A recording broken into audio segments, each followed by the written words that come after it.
Hey guys, so today we're making a hearty beef stew using 2 cuts of meats. We're starting off by searing the chunky beef brisket and beef shank cut into 1-inch cubes. You'll want to sear the meat to lock in the juices so the blood doesn't seep out and develop chunky cooked blood. We have about 6 pounds of meat here, and about now it's starting to smell really good. I marinated the meat 24 hours ago with sage, salt, paprika, garlic powder, onion powder, Worcester sauce, soy sauce, and lastly coated the beef with flour. I like to use the root of the celery to get the flavors in while stewing the beef. Add in 1 can of tomato paste, any brand will do. Toss in a bunch of bay leaves, as many or as little as you like. Add in as many heaping spoons of better than bouillon beef, 4 cartons of beef stock, a few splashes of beef bouillon, concentrate, and some Worcester sauce, all in no particular order. While your beef is stewing for 8 hours, you can putz around the house or start chopping your celery, carrots, and onion. Today, I'm leaving out the potatoes, but instead adding in barley and couscous. In the meantime, the oil and gunk will rise to the top after a few hours. This is when you can scoop it out and give your pot a nice stir. You might need to do this a few more times until all the oil is removed. We're about 2 hours in now, and the beef is far from tender. 6 more hours to go on low simmer. While we're waiting for the stew, Victoria baked a banana cranberry cake.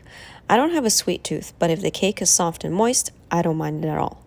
While I was babysitting the cake in the oven, Victoria went out to do some shopping. Summer is just around the corner, so we're redecorating our patio to make our living space more functional. More to come on that soon. Using the toothpick method, the cake is cooked and ready to go. Can't wait to taste it. Let's go back and take a look at the stew. We're about 4 hours in now, and another layer of fat and gunk formed. By this time, all the small bits and pieces of fat have fallen off the meat too. You can use a fine mesh sieve to pick up the tiny bits to make your stew look nice and clean. Nothing is more off-putting than tiny pieces of fat floating in your meal. Now, time to give it a quick taste. Not too bad, but let's start layering in some flavors, starting with a bit of sugar and carrots. Here we're at the 8th hour mark, and the barley is ready to go in. 1 more hour to go.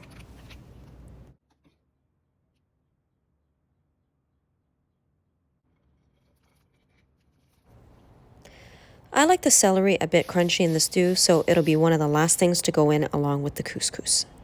You may not necessarily want to cook it to a full 9 hours if you want your beef to be a bit more chewy. I think 6 to 7 hours will suffice for the average person.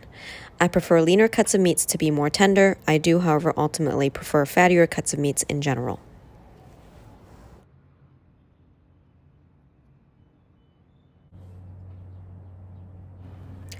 Let's do a quick taste test for any last-minute additions.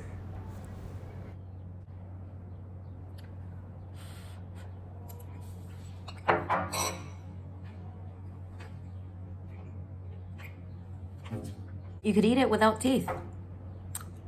8.5 hours in. In the end, I added peas and a bit of starch to thicken the stew. I do find that it thickens over time, and I prefer my stew to be more soupy than thick. The final touch would be to add in fresh thyme for extra flavor.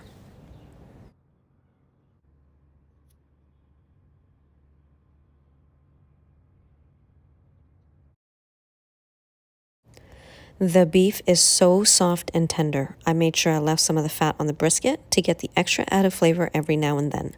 The beef shank, especially with the tendons, most definitely melts in your mouth.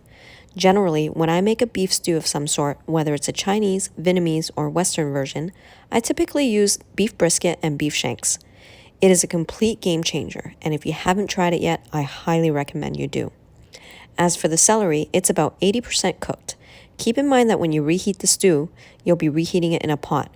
Your celery will continue to cook, and by the time you're on to your next bowl, the celery will have the perfect crunch. Another lovely addition is the barley. As for the couscous, you can hardly tell it's in there.